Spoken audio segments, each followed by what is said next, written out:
find and kill the people who murdered my wife. I don't think you could beat a 90-year-old nun in an arm wrestling match. Come on, take it. What is it? What are you... Take it. Hey! Now. Point it at my chest. Point it at my chest. Do it now. All right. Put your finger on the trigger. Come on, Charlie. Paralyzing, isn't it? When the time comes, I'll pull the trigger. When the time comes, you won't even remember which end of the gun the bullet comes out. Try it closer. Just a few rounds. Jesus, Mary and Joseph. Did we test your vision? Guess I just have to get that close. Yeah, at point blank range, you might have a 50-50 chance of hitting something. Overestimating my odds? Who are you? You held a gun to my wife's head. You have the wrong guy. Yeah, I know. You didn't pull the trigger. Tell me where to find him. This is a remote that controls a device that's been decompressing the air between the sheets of glass beneath you. If I trigger it, the glass will shatter. So tell me where he is, or swim very fast. You have the wrong person. No, I have exactly the right person.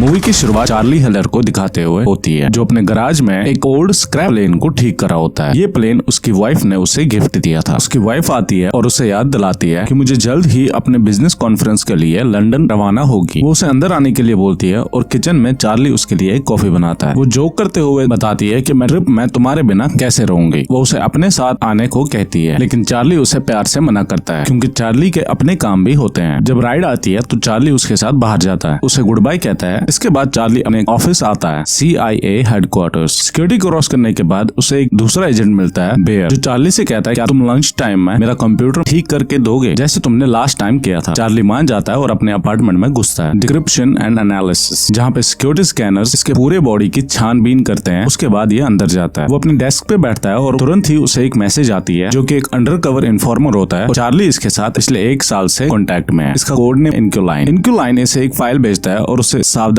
रहने के लिए बोलता है, क्योंकि इस file में highly compromising information होती है। Be careful with this data. It's highly compromising for your agency. How's the weather in Istanbul? Nice try. Just a matter of time. You think? It's been 5 years, Charlie, and you're still guessing. I'll get there. I like puzzles. Not as much as I like anonymity. If I had to guess, you're a 50-year-old Russian man living in Istanbul with an affinity for Reddit boards and Turkish coffee.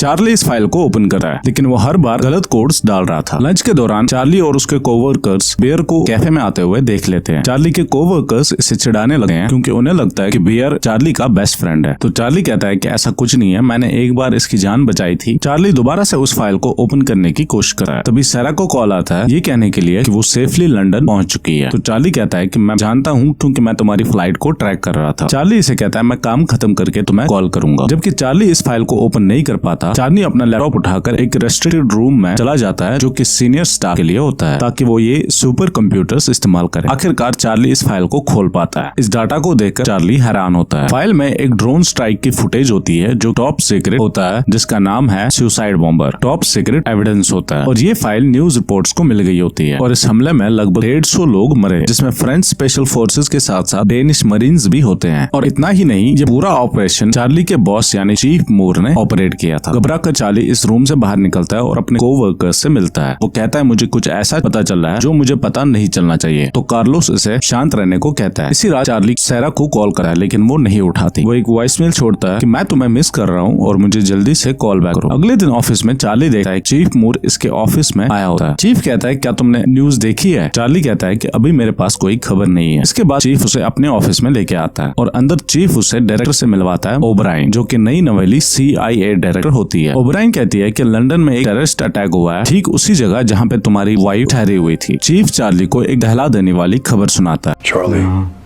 I'm very sorry, Mr. Heller. What? your wife has been killed.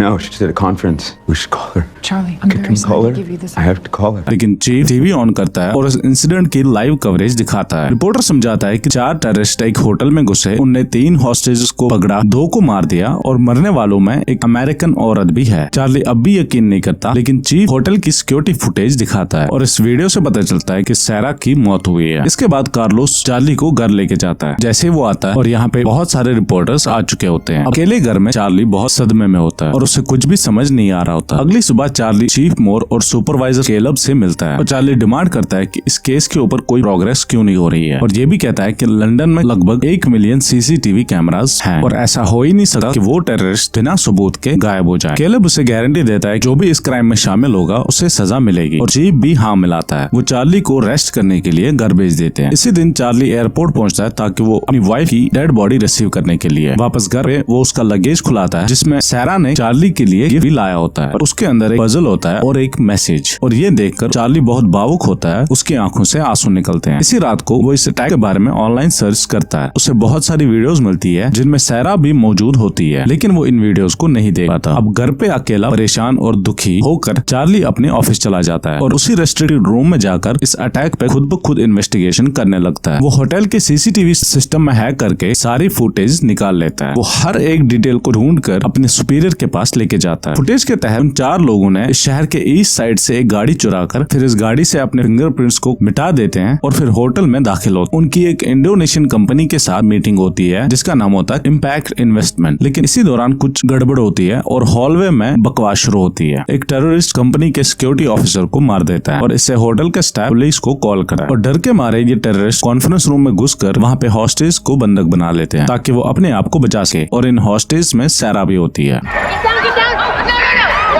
They only took Sarah because she tried to save someone else. Charlie इस footage पे voice and facial analysis करता है। Voice के हिसाब से face भी reveal होता है। पहला मिश्का जो कि मॉस्को से होता है, लॉरेंस एलिश जो कि farmer south African special forces officer होते हैं, ग्रेचर जो कि आर्मीनियन इंटेलिजेंस ऑफिसर होती है, और आखिर में सैरा को मारने वाला और mercenary leader. Sarah's killer is harder to track. He seems to sense the cameras. He says nothing. But I processed all the CCTV, cell phones, dash cams, body cams, and the audio to give us a 360, and that provides us with an ID. This is Horst Schiller. Loose affiliations with dozens of mercs and defense groups. I'm still filling that in. Charlie ये भी कहता है कि उसने Gretchen की location भी track कर ली है। वो पेरिस में है और वो हर रोज सेम कैफे में जाकर ब्रेड खरीदती है। जब चार्ली देखता है कि इस बात से मोर और कैलब सरप्राइज नहीं हुए, तो वो समझ लेता है कि इन दोनों को इस बारे में ऑलरेडी पता है। ये चार्ली को भरोसा देते हैं कि हम कातिल को जरूर पकड़ लेंगे और हम इस पे काम कर रहे हैं। इसके बाद ये इस एजेंसी के थेरेपिस्ट के पास भेज देते हैं। थेरेपिस्ट के ऑफिस में चार्ली अपने गिल्ट और ग्रीफ जाहिर करता है। उसे अफसोस होता है मैं सैरा के साथ ट्रिप क्यों नहीं चला गया जबकि उसने मुझे पूछा भी था, और वो ये भी कहता है कि उसने एजेंसी को उन कातिलों के नाम भी दिए हैं लेकिन वो इस बारे में कुछ नहीं कर रहे हैं, और इस बात से उसे बहुत गुस्सा आ रहा है। अगले दिन चार्ली अपने आईडी बैच के पीछे एक चिप लगा देता है और स्कैनर्स को चकमा देकर अपने ऑफिस में चला जाता है, और ऑफिस पे वो शांति से उन सारी फाइल्स कॉपी करके अपनी चिप में डालता है जो उसे इंक्यूलाइन से मिली थी। फिर प्रिंटर ऑन करके इनको प्रिंट करता है ताकि ये एडिशनल बैकअप्स बन जाए। इंक्यूलाइन इससे कॉन्टैक्ट करने की कोशिश करता है लेकिन चार्ली इग्नोर करता है। अपना लैपटॉप बंद करके बिल्डिंग से बाहर निकलता है। इसी शाम को वो एक बार में रुकता है। ऑनर इसे काउंटर पे नजर रखने के लिए कहता है। जैसे चार्ली वेट कर रहा होता है उसकी नजर एक ब्लू बॉक्स पे पड़ती है। अगली सुबह एविडेंस के साथ चार्ली चीफ और कैलब से दोबारा मिलता है। वो चीफ के सारे अनऑथराइज्ड ऑपरेशंस की हिस्ट्री इसके सामने रखता है, जिसमें एक सीरियन हॉस्पिटल को बॉम्ब करने से लेकर यमन में एक एलाइड बेस पर हमला भी। The convoy?